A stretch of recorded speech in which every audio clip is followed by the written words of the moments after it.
You can give me your paw? All right, good boy.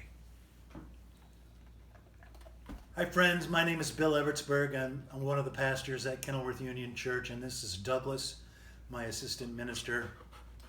In my sermon on Sunday, I mentioned this wonderful article from the New York Times science section last week by Alan Burdick. It was called Monster or Machine, and it was about how the coronavirus works.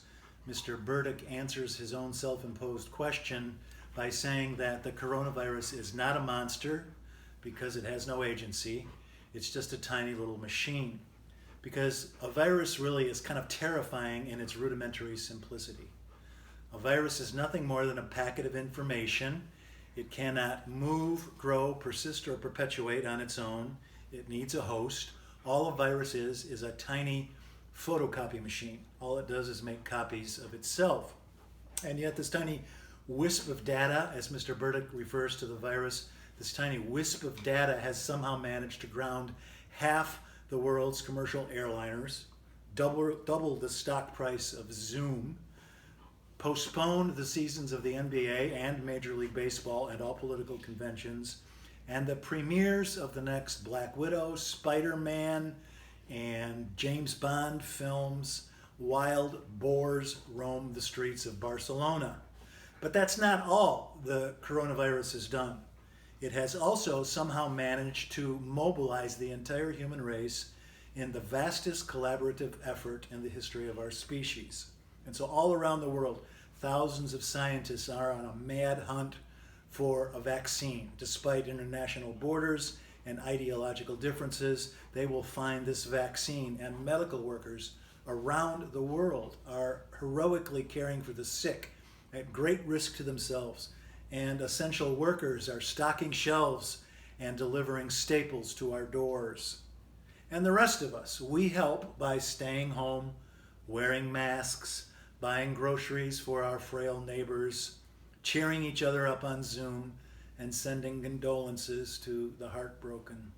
A recent study estimated that our sheltering in place together has prevented 60 million COVID-19 cases in the United States alone. 60 million.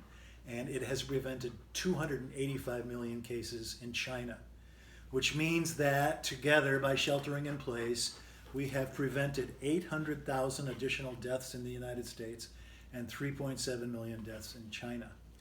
Together, we have saved more human lives in a shorter amount of time than at any time in the history of our species. And I think this is such good news. You know, there's no reason to think of the twin traumas of coronavirus and George Floyd's untimely death than as the twin traumas that they are. Traumas of almost incalculable magnitude. And so we don't pretend that they're anything else. I don't want to dress them up in pretty clothes or put false mental makeup on them. And yet I want to have this little micro celebration with you, and to name it like that, to name what we have done together on both fronts, this huge collaborative effort. You know, those aerial photographs of those thousands upon thousands of Americans marching in every major American city in protest against the unjust death of George Floyd. They are black and white, they are every color in between. Together they're all saying Black Lives Matter and need to matter more. We're doing that together, and we're sheltering in place together to prevent unnecessary death, to say that human life is precious.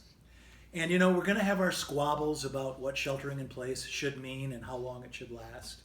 We're going to squabble over the proper response to Mr. Floyd's unjust death. But we've cooperated together, and we're learning so much more. And the next time we have to go through either of these things, we will fail so much better. So all of that's happening globally and gladdening my heart. And closer to home, too, right? So quarantine crushed our rummage sale this year and our outreach benefit, right? But that didn't stop Peter and Alice Schaff for 1 second. Maybe you heard that the virtual benefit this year raised $204,366. I think that is almost miraculous.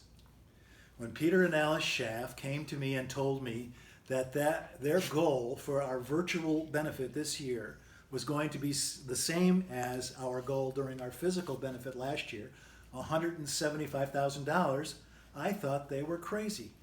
Don't tell them I thought that. I didn't tell them that because Lord knows the world already has enough dream killers. So I didn't tell them that, but I did think it to myself. I never thought they would be able to get $175,000. And yet, through muscular will and brilliant organization and irresistible charm, Peter and Alice and Chris Cole and their stellar team managed to coax huge generosity out of all of you and to summon the better angels of your nature.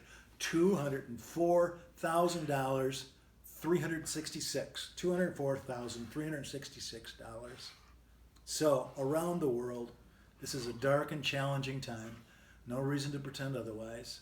But all around the world, these beautiful, wonderful things happening. All these beautiful, wonderful people. And closer to home, too, here at Kenilworth Union Church.